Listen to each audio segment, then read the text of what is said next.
Nah, setelah misi adalah menetapkan tujuan. Jadi tujuan sasaran itu adalah seperti yang saya sebutkan tadi adalah milestone. Jadi kalau kita dalam perjalanan itu kan akan tahu tuh kita udah sampai di kilometer berapa. Nah, sama seperti ini. Jadi tujuan tahun pertama itu apa, tahun kedua apa, tahun ketiga apa, dan seterusnya.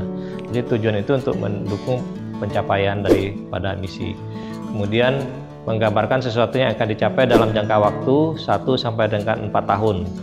Arah yang jelas. Jadi yaitu tadi kita akan sampai di titik mana di akhir tahun pertama, kemudian di akhir tahun kedua sampai di titik mana, tahun ketiga sampai di titik mana, tahun keempat sampai di titik mana. Nah, bisa saja misi itu kita capai di tahun kedua gitu, sesuai dengan milestone yang kita tetapkan.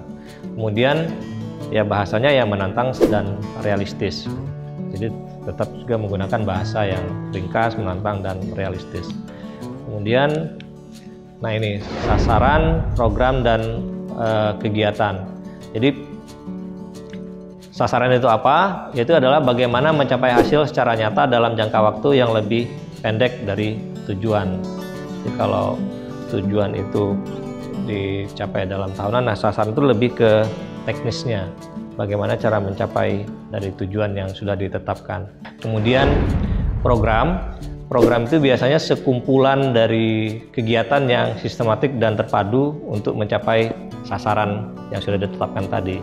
Nah, kemudian kegiatan itu adalah tindakan atau langkah-langkah nyata atau langkah-langkah yang lebih konkret sesuai dengan kebijakan dan program kegiatan yang ditetapkan. Jadi layer paling bawah itu adalah kegiatan.